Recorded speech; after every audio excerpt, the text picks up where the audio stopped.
Niko sawa. Hongera na pole kwa mchezo. Shukrani sana. Kwanza kabisa napenda kumshukuru Mwenyezi Mungu kwa kuanza mchezo salama na kumaliza salama, kwani haikuwa rahisi.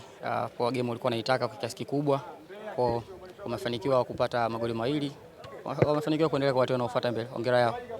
Ilikuwa ni ngumu kiasi gani kupenya kwenye safu ile ya ulinzi ya klabu ya Simba kwa siku ya leo? Ilikuwa ni ngumu kwa asilimia nyingi kuliko kutokupenya. Amini kwamba mpango tulioingia nao sisi ni kuwaheshimu cha kwanza, kwa maana kwamba tusingewaheshimu huenda ingekuwa matokeo yangekuwa tofauti, lakini tumewaheshimu, ndio maana tukawa tunapata wakati mgumu kutoka chini kwenda mbele kwa haraka, kwa sababu tulikuwa tunaanzia katikati kukaba, kwa hiyo tunategemea transition tushambulie kwa haraka, kwa hiyo ndio maana ugumu ulikuwa umepatikana. Kwa sababu kwenye kucheza possession game walikuwa na possess sana mpira na tulikuwa tumewauzia mpira, kwa maana naamini kama tungefunguka ingekuwa tofauti, lakini ubora wao ulikuwa kwenye kucheza na kutumia nafasi.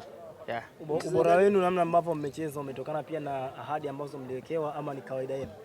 Sisi ni kawaida yetu. Ahadi imekuwa kama chachu tu. Ahadi imekuwa kama chachu, lakini hata kama bila ahadi sisi ilikuwa ni jukumu letu kucheza kwa sababu haijalishi.